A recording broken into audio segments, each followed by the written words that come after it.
Halo, Assalamualaikum warahmatullahi wabarakatuh. Di video tutorial kali ini, saya akan menjelaskan bagaimana untuk menyusun best practice. Ya, seperti kita ketahui bahwa antara penelitian tindakan kelas dan best practice atau BP gitu aja ya, itu merupakan sesuatu yang sama yang berhubungan dengan pembelajaran, di mana kalau PTK itu dilaksanakan untuk merefleksi dari kekurangan apa yang terjadi dalam pembelajaran untuk mendapatkan pembelajaran yang lebih menarik atau meningkatkan pembelajaran, kemudian meningkatkan prestasi dan sebagainya. Sedangkan best practice ini adalah apa yang Bapak Ibu sudah laksanakan dan itu dilaporkan yang menjadi sesuatu yang paling terbaik di antara apa yang telah dilaksanakan dalam pembelajaran. Baik, sekarang kita akan berbicara tentang best practice ya. Jadi BP adalah praktek atau metode yang diakui dan diterima secara luas sebagai pendekatan terbaik atau paling efektif dalam suatu bidang atau konteks tertentu. Best practice merupakan hasil dari pengalaman, penelitian, analisis data, dan pembelajaran dari keberhasilan atau kegagalan dalam mencapai tujuan tertentu. Jadi di sini best practice ini seringkali menjadi acuan atau standar yang digunakan oleh organisasi, industri, atau profesi dalam melaksanakan tugas atau mencapai tujuan tertentu. Praktik terbaik ini atau BP ini dianggap efektif karena telah terbukti memberikan hasil yang baik, meningkatkan efisiensi, meningkatkan kualitas, mengurangi risiko, atau mencapai tujuan secara optimal. Best practice dapat berkembang seiring waktu dengan kemajuan teknologi, perubahan lingkungan bisnis, atau penemuan baru dalam penelitian dan inovasi. Oleh karena itu, best practice tidak bersifat tetap atau terkunci, tetapi dapat mengalami perubahan atau penyesuaian sesuai dengan perkembangan dan kebutuhan saat ini. Jadi best practice ini Bapak Ibu sangat dibutuhkan bagi seorang guru yang ingin meningkatkan hasil dari pembelajarannya. Nah, bagaimana sih implementasi dari best practice? Ya, jadi ada beberapa kegunaan atau kelebihan ketika kita melaksanakan best practice ya. Jadi itu dapat memberikan BP ini dapat memberikan sejumlah manfaat. Apa saja manfaatnya? Jadi yang pertama jelas yaitu meningkatkan efisiensi operasional dan produktivitas. Dalam hal ini adalah tentang pembelajaran ya Bapak Ibu ya. Mengurangi resiko atau kesalahan. Jadi kalau pertama kali kita sudah melaksanakan BP, maka kita tahu nih mana yang tidak harus dilaksanakan atau kalau terjadi kesalahan itu dapat diminimalisir risikonya atau kesalahannya. Meningkatkan kualitas produk atau layanan dalam hal ini pembelajaran ya, menjamin keseragaman dan konsistensi dalam melaksanakan tugas, meningkatkan kepuasan pelanggan atau pengguna dalam ini adalah siswa, dan mempercepat inovasi atau perubahan positif di dalamnya. Nah, sekarang kita akan bahas Bapak Ibu ya. Jadi kita harus tahu bahwa penting untuk diingat bahwa best practice tidak selalu dapat secara langsung diterapkan di setiap situasi atau organisasi atau dalam hal ini adalah pembelajaran di sebuah kelas ya. Konteks dan kondisi unit dari suatu organisasi atau situasi harus dipertimbangkan dengan bijaksana dalam menerapkan best practice untuk memastikan relevansi dan efektivitasnya. Nah, jadi BP ini bisa berhasil di sebuah tempat, tapi juga bergantung dengan situasional di dalamnya. Nah, kalau kita mau meniru best practice milik seseorang yang ada di sekolah A, kemudian kita ingin meniru secara umum ya, nah kita harus tahu bahwa lingkungannya berbeda, siswanya berbeda, dan mungkin pendekatan kita menggunakan metode yang digunakan oleh BP ini tadi mungkin berbeda, maka tidak hasilnya mungkin bisa sama atau juga bisa berbeda. Sama seperti penelitian tindakan kelas yang kita laksanakan di kelas kita nggak bisa menjadi bahan acuan untuk di kelas yang lainnya. Ya itu Bapak Ibu ya. Jadi harus dipahami bahwa PTK atau best practice itu hasilnya belum tentu sama di setiap jenjang, di setiap lingkungan, di setiap situasional ya. Jadi pasti ada perbedaan-perbedaan di sana. Nah, terus bagaimana karakteristik dari best practice itu? Nah ini yang paling penting ya Bapak Ibu ya. Jadi selain kita harus tahu cara menyusun best practice, kita harus tahu karakteristiknya apa. Ya. Berikut adalah beberapa karakteristik umum yang dapat ditemukan dalam best practice. Yang pertama jelas yaitu efektivitas. Best practice memiliki rekam jejak yang terbukti efektif dalam mencapai tujuan tertentu. Mereka memberikan hasil yang diinginkan atau optimal dalam konteks yang relevan.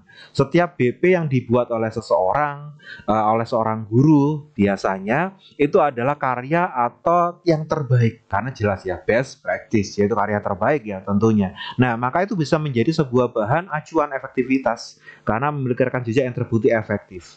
Yang kedua, diterima secara luas. Best practice diakui dan diterima oleh jumlah besar organisasi, industri, atau profesi. Mereka dianggap sebagai standar atau acuan yang umum diakui sebagai metode terbaik. Ingat Bapak Ibu, di sini metode terbaik, tapi hasilnya belum tentu sama ya. Jadi kita harus memahami seperti yang saya jelaskan di awal tadi. Ya. Terus kemudian didukung oleh penelitian dan bukti. Jadi best practice ini didasarkan pada bukti empiris atau kenyataan dan penelitian yang mendukung efektivitasnya. Mereka didasarkan pada data yang dikumpulkan, analisis, dan temuan yang dapat dipertanggungjawabkan. Adanya relevansi dan adaptabilitas ya. Jadi best practice memiliki relevansi dengan konteks dan tujuan yang spesifik. Mereka dapat diadaptasi dan disesuaikan dengan kondisi unik dari organisasi atau situasi yang berbeda. Ya, itu. Ada lagi karakteristiknya, yaitu kesinambungan. Jadi best practice ini tidak hanya efektif dalam jangka pendek, tapi juga berkelanjutan dalam jangka panjang. Mereka mengarah pada perubahan yang berkelanjutan dan terus-menerus memperbaiki proses atau hasil.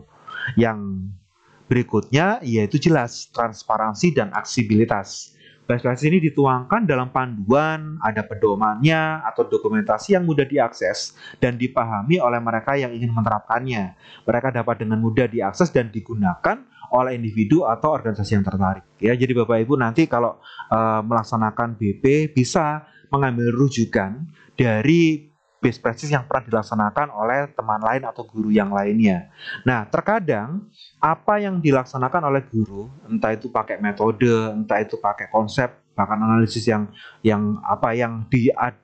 dilaksanakan dia di kelasnya atau di sekolahnya, itu Bapak Ibu bisa menggunakannya, tapi tidak menutup kemungkinan hasilnya akan berbeda. Karena itu tergantung dari perlakuan juga, ya itu. Dan ini yang terakhir, yaitu terus berkembang. Jadi BP ini tidak statis Bapak Ibu ya. BP ini tidak statis, tapi terus berkembang seiring dengan perkembangan baru dalam penelitian teknologi atau perubahan lingkungan bisnis atau pendidikan. Mereka siap untuk beradaptasi dengan perubahan dan tetap relevan dalam kondisi yang berubah. Dan pelacakan evaluasi. Jadi best practice melibatkan pemantauan, pengukuran, dan evaluasi untuk memastikan bahwa praktik tersebut memberikan hasil yang diharapkan.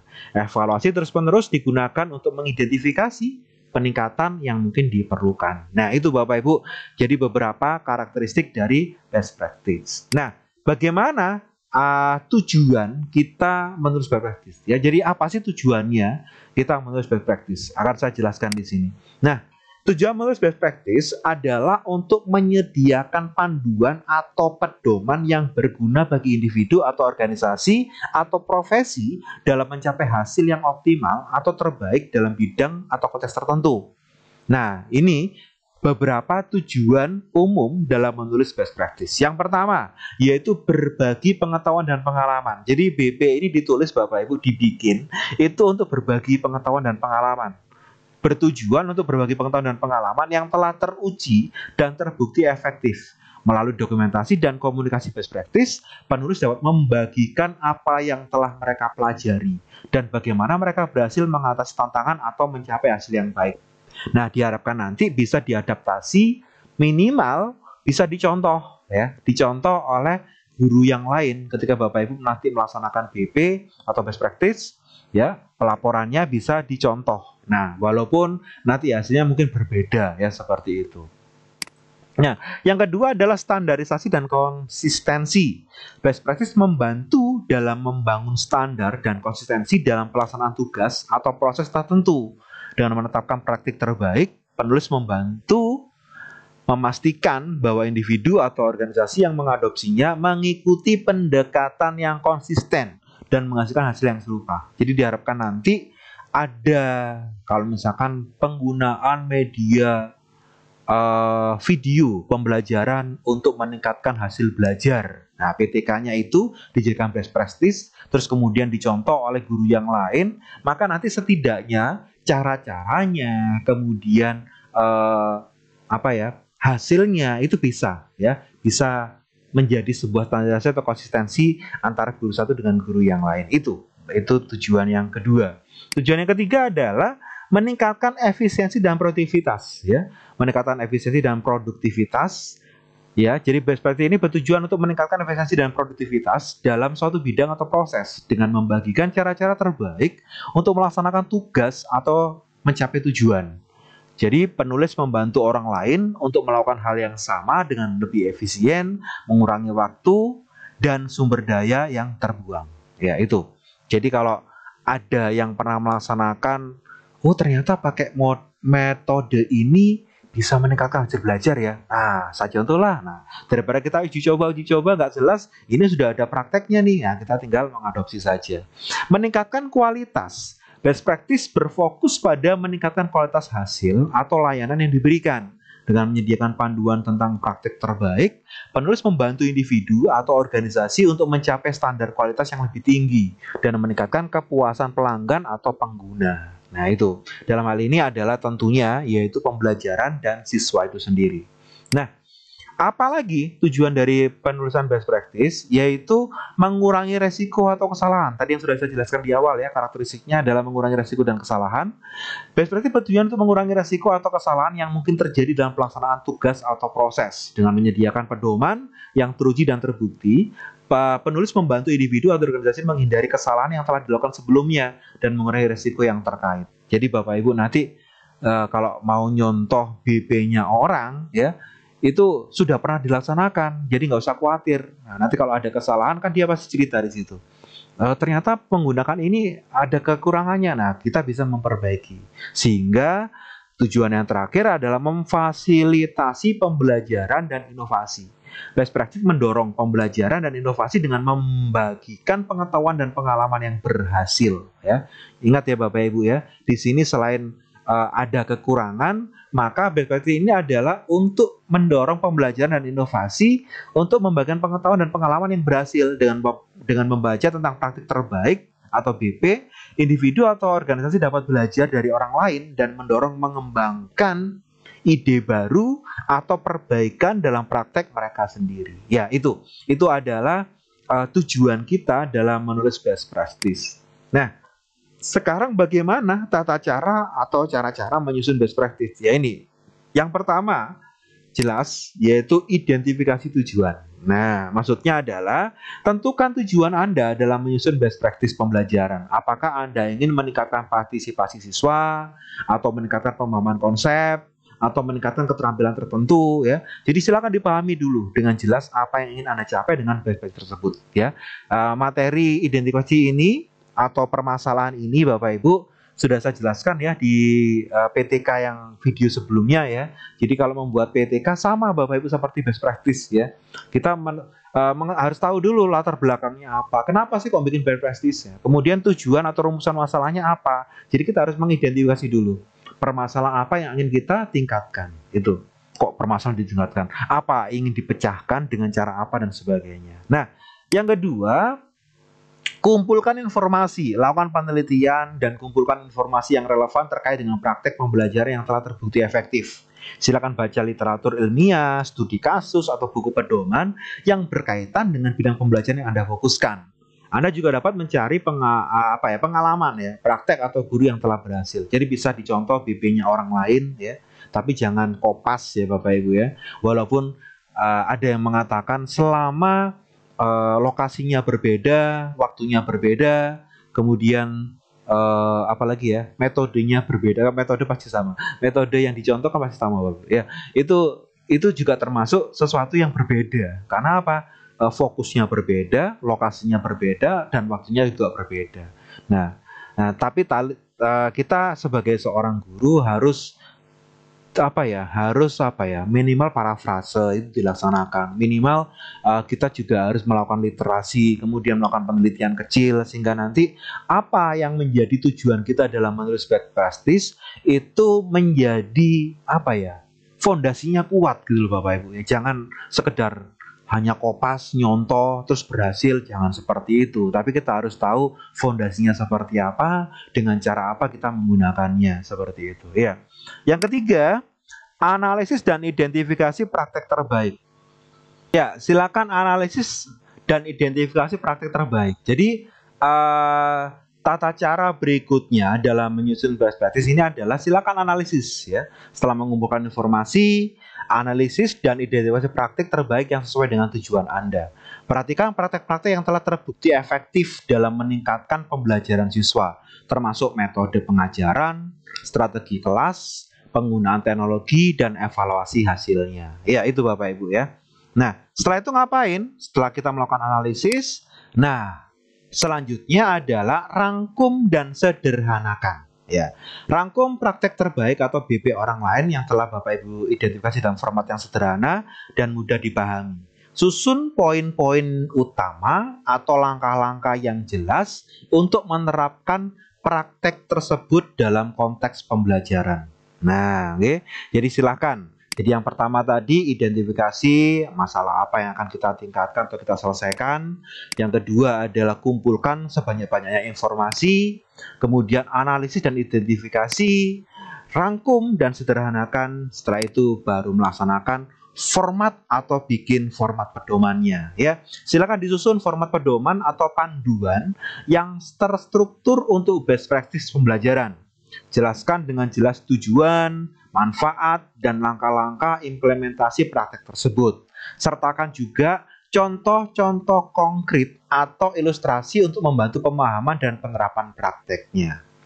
Selanjutnya, validasi dan uji coba. Dapatkan umpan balik dari para ahli pendidik atau praktisi di bidang pembelajaran. Minta mereka untuk mengevaluasi dan uji coba best practice yang telah Anda susun. Umpan balik ini akan membantu memperbaiki dan memperkaya best practice Anda. Nah ini, oke, saya akan tunjukkan Bapak Ibu ya sedikit contoh dari best practice yang dulu pernah saya laksanakan tahun 2018, sudah lama sekali ini ya, yaitu menumbuhkan nasionalisme generasi muda melalui proyek sejarah berbasis media pembelajaran SUWE di kelas 11 IPS 1 SMA Negeri 22 Surabaya ya. Jadi ini saya gunakan pada saat itu untuk simposium ya, nasional pengajaran sejarah. Kemudian ini seperti biasa ya, ada fakta integritas, kemudian ada kata pengantarnya, kemudian ada daftar isi, dan ini Bapak Ibu ya, selain daftar isi nanti ada kata kata pengantar abstrak ya, ada pendahuluan, ada implementasi best practice, yang terakhir ada simpulan atau rekomendasi ya. Jadi 3 bab ini Bapak Ibu biasanya bergantung ya dari panitia atau mungkin orang yang ingin memberikan mungkin lomba best practice atau apa gitu, mungkin agak berbeda. Tapi pada intinya 3 hal ini ya, ada pendahuluan, di dalam pendahuluan itu ada latar belakangnya, ada permasalahannya, strategi pemecahannya, langkah-langkah operasionalnya ada di sana. Berarti ibaratnya kajian pustakanya ada di bab 1. Kemudian implementasi best practice itu langkah-langkah yang kita laksanakan, praktek-praktek nyatanya ya.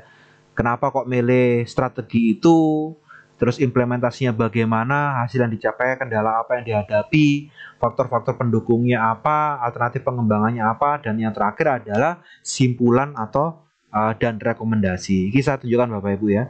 Jadi ini adalah abstraknya. Kenapa kok waktu itu saya memilih untuk meningkatkan nasionalisme pakai SUWE ya, karena itu saya jadikan namanya PBL, pembelajaran berbasis proyek ya, pembelajaran berbasis proyek menggunakan aplikasi SUWE yang saat itu sedang heboh-hebohnya ya, menggunakan aplikasinya SUWE. Kemudian ada proyek siswa itu bikin pamflet, bikin poster, kemudian dia mensosialisasikan kepada warga sekolah dan sebagainya. Nah, di pendahuluan saya jelaskan Bapak Ibu ya tentang lemahnya rasa nasionalisme tergerus ya, apalagi dengan perkembangan zaman IT dan sebagainya, kemudian adanya HP sehingga siswa itu kadang-kadang disuruh mencari tentang tokoh-tokoh film gitu ya, cepat sekali, tapi kalau disuruh menyebutkan Pancasila itu isinya apa saja, maknanya apa, kemudian nyanyikan lagu Indonesia 3 stansa, lupa, nggak tahu mereka. Nah, maka dari itu saya ingin melalui best practice yang saya laksanakan ini dengan pembelajaran berbasis proyek tadi, itu untuk meningkatkan rasa nasionalisme siswa ya. Nah, di situ saya jelaskan Bapak Ibu ya berkaitan dengan latar belakang kenapa kok perlu dilaksanakan best practice ini. Kemudian apa saja kendala yang dihadapi di SMA 22 ya, walaupun sering meraih berbagai prestasi belajar ya, tapi ternyata kepedulian sosialnya agak kurang. Nah, maka dari situ saya gunakan itu seperti itu ya.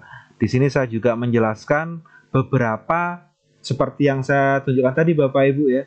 Kita harus mencari ya ini contoh-contoh informasi ya berkaitan dengan yang kita akan laksanakan, termasuk referensi-referensi ya, seperti saya ngambil beberapa kutipan dari Hamzah B. Uno, kemudian ada David Eclan ya berkaitan dengan prestasi belajar, kemudian nasionalisme dan sebagainya. Kemudian apa itu media yang kita gunakan, kenapa kok saya milih SUBE, kenapa kok saya menggunakan pembelajaran berbasis IT, karena ingin mendekatkan pembelajaran berbasis IT itu dengan siswa, karena siswa ini menguasai gadget, menguasai teknologi, bahkan aplikasi SUBE itu mereka dulunya nggak tahu, karena sudah saya pelajari dengan mereka, akhirnya mereka bisa dan menggunakan SUBE sebagai medianya untuk menyampaikan proyek tadi. Nah, itu Bapak Ibu ya. Nah, termasuk di sini saya jelaskan KD-KD-nya apa saja yang digunakan, permasalahannya apa, kemudian strategi pemecahannya ya. Saya jelaskan di sini langkah-langkah operasionalnya, ada persiapan, pengumpulan sumber, observasi perekaman, proses editing, pengumpulan publikasi ya. Nah, itu semua ada di bab 1. Nah, di bab 2 itu implementasinya ya. Jadi, kenapa kok memilih SUBE sebagai strategi pemecahan masalah dalam PBL atau pembelajaran berbasis masalah, problem based learning. Nah, itu saya jelaskan juga di sini. Kemudian bagaimana langkah-langkahnya di SMA 22 dalam menggunakan itu ya. Langkah-langkah dalam best practice tadi ya. Persiapannya ngapain saja ya, siswa diminta mengamati materi melalui searching dan browsing. Nah, ini apakah ini bisa dicontoh? Boleh Bapak Ibu dicontoh, nggak apa-apa. Tapi nanti kan pasti Bapak Ibu akan berbeda. Tentunya di materi, kemudian berbeda juga mungkin di tujuannya, langkah-langkahnya pasti berbeda ya. Karena best practice itu bisa dalam tanda kutip dikopas itu bisa saja.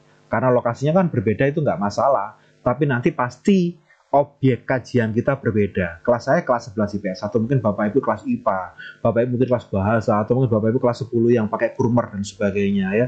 Itu beda-beda. Pasti itu akan berbeda.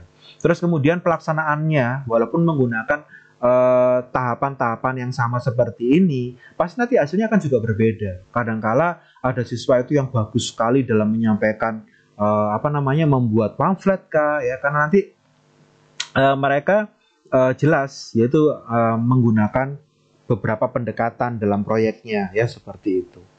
Nah, terus saya juga menjelaskan di bab 2 tentang pengumpulan ya. Pengumpulan sumber berkaitan dengan proyeknya SUBE tadi, pengobservasian dan perekaman mereka.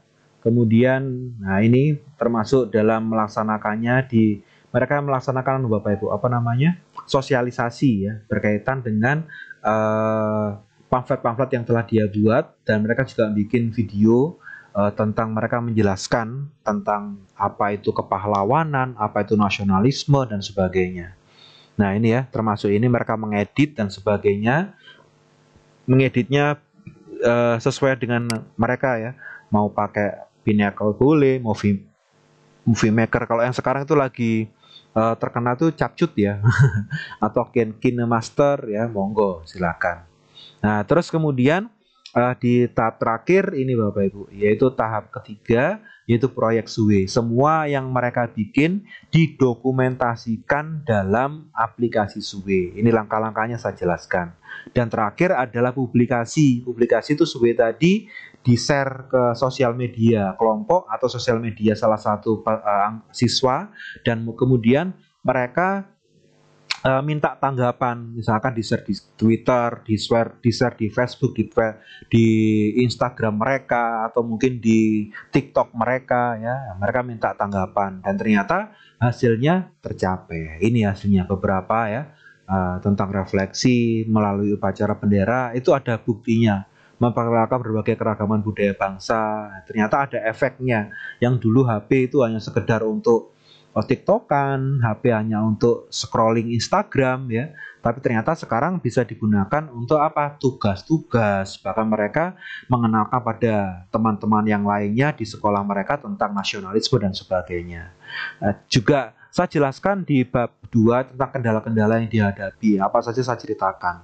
Kemudian faktor-faktor pendukungnya apa saja dan alternatif pengembangannya saya jelaskan. Dan termasuk di bab 3 saya simpulkan. Jadi simpulkan apa saja yang sudah dilaksanakan ya, baik itu hasil dalam bentuk deskripsi atau mungkin kalau menggunakan data kuantitatif berbentuk angka ya silakan diceritakan menggunakan deskripsi Bapak Ibu seperti itu.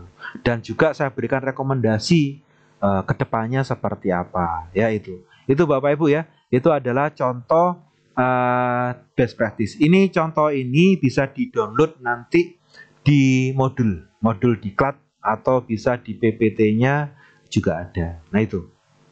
Nah, setelah kita membuat format pedoman, jadi tadi seperti yang saya contohkan tadi ya, langkah-langkah dan sebagainya, silakan dijelaskan ya tujuan, manfaat, langkah-langkah implementasi praktek tersebut, contoh-contoh konkret, ilustrasi untuk membantu pemahaman dan penerapan praktek. Nah itu. Silakan divalidasi dan diuji coba ya, termasuk tadi ya minta pendapat dari teman lain atau mungkin peneliti lain ya untuk memperkaya best practice yang kita bikin. Jangan lupa untuk melakukan revisi atau perbaikan ya. Berdasarkan umpan balik tadi tentu, oh Riz, ini nggak cocok ini harusnya langkah ini sebelumnya dikasih ini dulu. Nah, itu silakan direvisi, nggak apa-apa ya. Untuk perbaikan pada best practice pembelajaran. Pastikan untuk mengintegrasikan saran dan masukan yang relevan untuk meningkatkan kualitas dan keefektifan prakteknya. Itu. Nah, jangan lupa kalau sudah semua, publikasikan dan bagikan. Percuma bikin PTK, bikin best practice, ya, tapi ternyata hanya untuk dirinya sendiri, itu percuma. Maka silakan nanti bisa dikumpulkan di perpustakaan hasilnya, atau mungkin dimasukkan ke Google Scholar, ya. Nah, sehingga nanti bisa dibaca oleh teman-teman, atau dijadikan jurnal, jadikan artikel jurnal, nanti bisa dibaca oleh orang banyak, atau mungkin ditaruh di blog, ya. Silakan, ya. Setelah best practice pembelajaran selesai disusun, publikasikan dan bagikan kepada guru, pendidik, atau komunitas pembelajar lainnya. Anda dapat membagikannya dalam bentuk dokumen, panduan online, atau dalam pelatihan atau lokakarya. Termasuk nanti dalam diklat ini Bapak Ibu, nanti semua karya Bapak Ibu ya, proposal PTK atau best practice yang sudah dibikin sama Bapak Ibu, nanti akan dijadikan satu folder, bisa di-download semuanya ya, silakan nanti dipakai ya, bisa dicontoh, jadikan acuan dan sebagainya. Jadi ikut diklat ini nanti enak Bapak Ibu nanti punya apa ya, satu ide, akhirnya mendapatkan buahnya ide dari peserta yang lainnya, sehingga nanti bisa menjadikan bahan masukan untuk PTK selanjutnya atau best practice selanjutnya, seperti itu. Nah, jangan lupa untuk mengevaluasi ya. Kalau kita sudah mempublish atau mempublikasikan apa yang sudah kita pakai atau sudah kita bikin ya, pasti ada masukan-masukan ya. Lakukan evaluasi berkala terhadap best practice pembelajaran yang telah Anda publikasikan. Tinjau kembali praktek-praktek yang tercantum dan perbarui sesuai dengan perkembangan terbaru dalam bidang pembelajaran. Ini Bapak Ibu ya. Termasuk SWE ya. SWE ini kan tahun 2018 lagi booming ya. 2017, 2018 ya. Sekarang mungkin ada aplikasi yang lainnya yang saya bisa pakai. Nah, ini waktu mereka melaksanakan prakteknya di sini ya. Permisi, saya tunjukkan dulu. Mereka harus melaksanakan publikasi kepada teman-temannya melalui sosial media. Nah, secara online ya. Nah, maka di sini kan nggak ada ini, belum ada TikTok ya waktu itu ya. Nah, sehingga nanti kalau ditambahi TikTok bisa ya, atau mungkin materinya dibedakan lagi. Oh, ternyata ini materinya kurang relevan ini ya. Nah, ada yang baru lagi, apalagi Kurmer ini kan materinya lebih ringkas gitu ya, sehingga nanti kita bisa pakai materi yang berbeda. Jadi itu harus diperbarui Bapak Ibu, seperti itu ya. Oke, jadi nggak statis ya. Nah, ini yang terakhir Bapak Ibu. Selama proses menyusun best practice pembelajaran, penting untuk melibatkan dan mendengarkan perspektif dan pengalaman guru serta siswa. Fleksibilitas dan adaptabilitas juga penting dalam mempertimbangkan perbedaan individual dan konteks pembelajaran yang berbeda. Nah, ini yang selalu yang ini ya, stabilo kuning besar ini Bapak Ibu ya. Jadi pastikan sekopas-kopasnya. Jadi kalau dalam dalam bahasa kasar saya, kalau kita mau mengambil atau mengkopas PTK orang lain atau mungkin mengkopas best practice orang lain, pastikan itu ya ini diadaptasikan, jangan dikopas langsung jebret jadi ya. Nanti ditanya kenapa kok milih metode ini, nggak ngerti. Hasilnya bagaimana, ceritakan, nggak tahu. Wah, ini repot. Nah, karena kenapa? Sesama-samanya sebuah PTK, guru satu dengan guru yang lainnya, kelasnya berbeda, hasilnya belum tentu sama. Nah itu Bapak Ibu ya.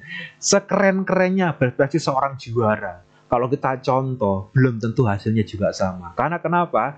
Itu bergantung dari lokasi yang kita gunakan, atau fokus kita pada hal apa, materi apa, di mana, itu juga penting ya. Nah, inputnya juga berbeda. Itu Bapak Ibu ya. Dan yang terakhir, materi kita adalah apa saja bagian-bagian best practice. Tadi sudah saya tunjukkan contohnya langsung, dan ini secara umum dapat saya jelaskan. Best practice biasanya terdiri dari beberapa bagian yang membantu menggambarkan dan menjelaskan praktek terbaik dengan cara yang sistematis dan mudah dipahami. Berikut adalah beberapa bagian umum yang dapat ditemukan dalam best practice. Ya, ini nggak harus sama Bapak Ibu ya. Mungkin nanti ada literatur yang lainnya bisa menjelaskan, loh, kok ini kok beda Pak Aris. Nah, nanti Bapak Ibu bisa ya mengadaptasikan. Jadi yang pertama jelas ada pendahuluan. Ya. Bagian pendahuluan ini memperkenalkan best practice dan memberikan konteks tentang tujuan, manfaat, relevansi praktik tersebut. Ini dapat mencakup latar belakang masalah, tujuan praktik, dan gambaran umum tentang apa yang akan dibahas dalam best practice. Yang tadi saya tunjukkan Bapak Ibu ya, di pendahuluan. Terus kemudian tujuan ya. Bagian ini menjelaskan dengan jelas tujuan praktik tersebut ya. Jadi tujuan ini harus spesifik, terukur, mencapai, realistis, dan terkait dengan waktu atau dikenal sebagai SMART ya. Menggambarkan dengan jelas apa yang ingin dicapai dengan menerapkan praktik tersebut, membantu memfokuskan upaya dan memberikan arah yang jelas ya. Itu tujuan. Kemudian ada deskripsi praktik. Nah, tadi saya sudah tunjukkan Bapak Ibu ya, langkah-langkahnya. Bagian ini menjelaskan praktek terbaik secara rinci. Ini mencakup langkah-langkah atau proses yang harus diikuti, metode atau strategi yang dipergunakan, dan aspek-aspek penting dari praktek tersebut. Deskripsi ini harus jelas, terperinci, dan memberikan panduan yang komprehensif bagi pengguna best practice. Ya. Jadi jangan menggunakan bahasa itu yang kita paham, tapi pembaca kadang-kadang ini maksudnya apa ini. Ya gitu ya. Saya kadang-kadang juga seperti itu Bapak Ibu. Menurut saya ini sudah jelas gitu ya. Siswa saya sudah ngerti, tapi kadang-kadang apa yang kita pahami dalam tulisan tadi itu belum tentu sepahaman dengan apa yang dibaca orang-orang lain ya. Jadi kita gunakan aja bahasa yang jelas, langkah-langkahnya dan prosesnya itu yang apa ya, yang detail gitu ya, sehingga nanti orang itu mencontohnya itu enak gitu ya. Contohnya misalkan gini Bapak Ibu. Di langkah yang kedua, setiap kelompok membuat sebuah game edukasi. Nah, kita paham game edukasi itu tentang misalkan tebak tokoh gitu ya, terdiri dari 5 orang, nanti ada menyebutkan nama tokohnya, dia menebak siapa tokohnya. Itu kalau nggak dituliskan dalam langkah-langkah secara terperinci, akan membuat sesuatu yang ambigu. Ambigu itu apa ya? Nggak jelas gitu Bapak Ibu. Maka sebaiknya dalam langkah-langkah itu dijelaskan secara detail ya. Saya sering ini melaksanakan itu dalam PTK terutama, itu saya detailkan, nggak peduli nanti langkahnya sampai banyak atau mungkin berhalaman-halaman, tapi itu penting sekali agar pembaca itu semakin paham ya, sehingga nanti kalau mau dicontoh bisa dipraktekkan langsung ya. Manfaat dan keunggulan. Bagian ini menjelaskan manfaat tadi ya Bapak Ibu ya. Apa sih manfaatnya, kemudian keunggulan dari menerapkan praktek terbaik tersebut ya.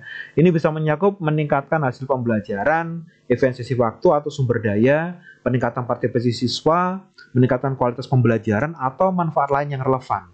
Jadi itu menggambarkan manfaat dan keunggulan, membantu meyakinkan pengguna tentang pentingnya menerapkan praktek tersebut. Ya, itu Bapak Ibu.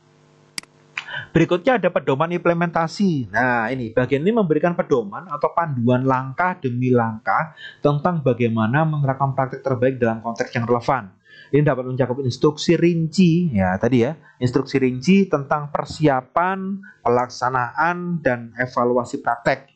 Pedoman implementasi harus jelas, terperinci, dan mudah diikuti. Nah, Berikan juga contoh dan ilustrasi di dalamnya. Bagaimana menyajikan contoh konkret atau ilustrasi yang memperlihatkan praktek terbaik dalam aksi. Contoh-contoh ini membantu pengguna best practice itu untuk memahami bagaimana praktek tersebut dapat diterapkan dalam situasi nyata dan memberikan contoh-contoh keberhasilan. Jadi jangan menggunakan bahasa abstrak, jangan menggunakan bahasa yang hanya kita saja yang tahu ya, tapi orang lain juga harus tahu seperti itu. Nah, evaluasi dan pemantauan. Bagian ini membahas pentingnya evaluasi dan pemantauan dalam menerapkan praktek terbaik. Ini bisa mencakup indikator kinerja yang harus dilacak, alat evaluasi yang digunakan, atau proses pemantauan yang disarankan. Menggambarkan pentingnya evaluasi dan pemantauan membantu pengguna best practice memastikan bahwa praktik tersebut efektif dan sesuai dengan tujuan yang diterapkan. Dan yang terakhir, referensi dan sumber daya tambahan. Bagian ini mencantumkan referensi atau sumber daya tambahan yang dapat digunakan oleh pengguna best practice untuk memperdalam pemahaman mereka tentang topik atau mendapatkan informasi lebih lanjut. Ini bisa mencakup buku, artikel, studi kasus, atau situs web yang relevan. Seperti kalau di best practice yang saya bikin, itu pada bagian akhir saya juga melampirkan daftar pustaka. Jadi apa saja yang pernah saya baca, saya gunakan untuk penelitian best practice tadi, itu ada. Termasuk ada situs-situs internet yang saya akses, saya tunjukkan di situ. Ya itu Bapak Ibu ya. Nah, dan ini catatan dari saya, setiap best practice dapat memiliki struktur yang sedikit berbeda, tergantung pada kebutuhan dan konteksnya. Namun, bagian-bagian yang tadi saya jelaskan itu secara umum mencakup informasi penting untuk memberikan panduan yang komprehensif dan mudah dipahami kepada pengguna best practice. Ya, contohnya ini Bapak Ibu ya, bisa di-download yang tadi saya tunjukkan ini ya, best practice ini. Nah, ini ya. Silakan nanti kalau mau dibaca-baca ada di modul ya. Nah, ini yang terakhir. Terakhir tadi, dari tadi terakhir aja. Ya, keterkaitan PTK dan best practice. Nah, ini selalu ada yang bertanya-tanya ya. PTK, penelitian tanda kelas itu adalah metode penelitian dilakukan oleh guru untuk meningkatkan praktek pembelajaran di kelas. PTK melibatkan guru dalam mengidentifikasi masalah, merencanakan tindakan perbaikan, melaksanakan tindakan tersebut, dan mengevaluasi hasilnya. Jadi ibaratnya PTK itu berdasarkan pada apa yang pernah masalah yang ada dalam sebuah kelas.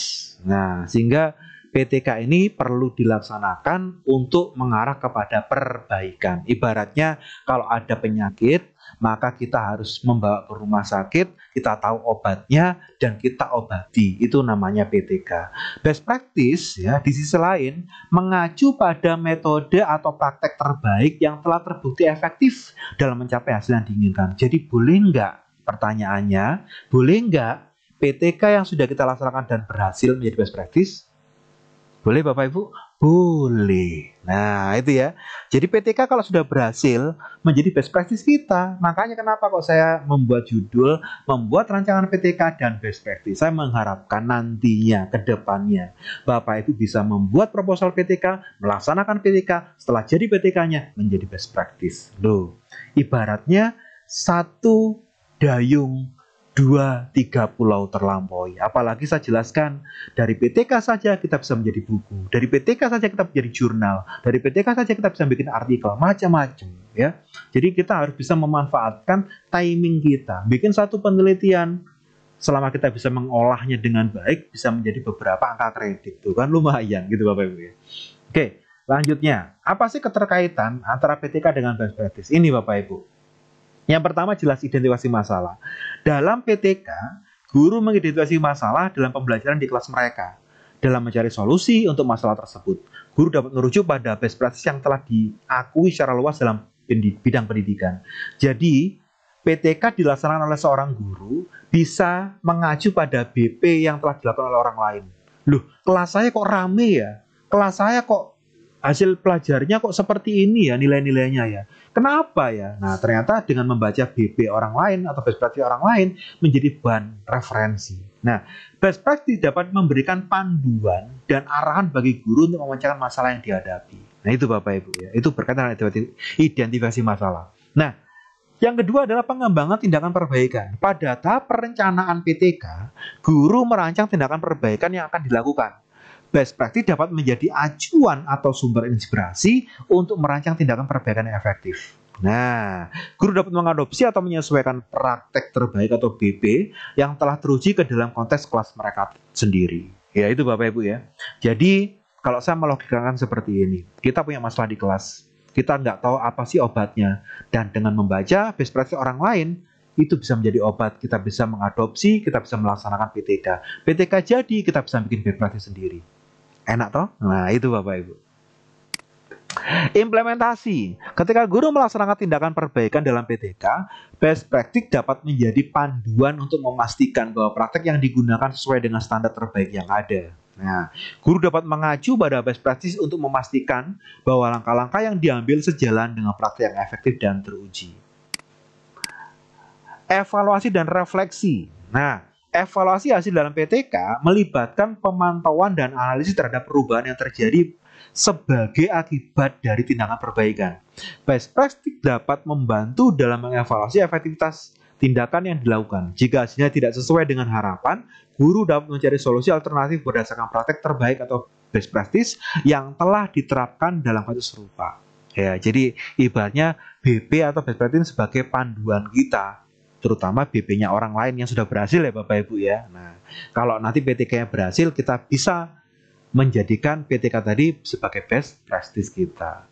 Dan yang terakhir, dengan mengintegrasikan best practice ke dalam PTK, guru pembelajaran di kelas memiliki kesempatan untuk memanfaatkan pengetahuan dan pengalaman terbaik dalam upaya mereka meningkatkan praktek terbaik, membantu menginformasikan dan membimbing tindakan perbaikan sehingga meningkatkan peluang keberhasilan dalam mencapai hasil yang diinginkan. Itu Bapak Ibu ya.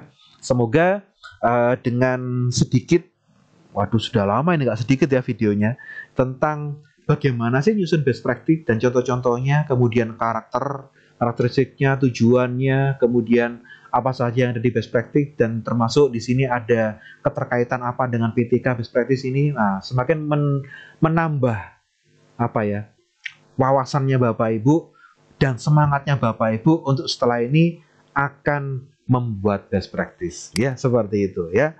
Nah, ini pesan dari saya, Anda bisa merubah semuanya jika mampu mensinergikan antara apa yang ada di hati, otak, dan perbuatan, terus berinovasi hingga waktu terhenti. Jangan lupa untuk tugasnya Bapak Ibu nanti bisa membuat satu proposal PTK atau best practice yang terdiri atas bab 1 sampai dengan bab 3 ya, dengan kajian yang Anda ambil sebagai PTK atau best practice ya. Kalau best practice-nya nanti tidak sampai simpulan, bagaimana Pak? Mungkin untuk latihan sampai dengan bab 2 saja nggak apa-apa ya, kalau best practice ya. Kalau PTK pastikan sampai metode ya, sampai bab 3-nya atau metode, karena itu harus terlihat langkah-langkahnya. Best practice kan langkah-langkahnya ada di bab 2 ya. Kalau PTK langkah-langkahnya di bab 3. Nah, silakan nanti proposal PTK atau best practice yang itu bisa diketik di MS Word atau dijadikan PDF, boleh ya. Silakan nanti diupload ke form pengumpulan tugas yang ada di modul linknya. Baik, terima kasih Bapak Ibu atas segala perhatiannya. Mohon maaf atas segala kekurangan ketika saya menjelaskan tadi. Kalau nanti ada yang perlu didiskusikan, bisa didiskusikan di grup diklat atau di kolom chat komentar di YouTube ini. Terima kasih. Sampai ketemu di video-video tutorial di channel Aris Eka Prasetya Official. Assalamualaikum warahmatullahi wabarakatuh.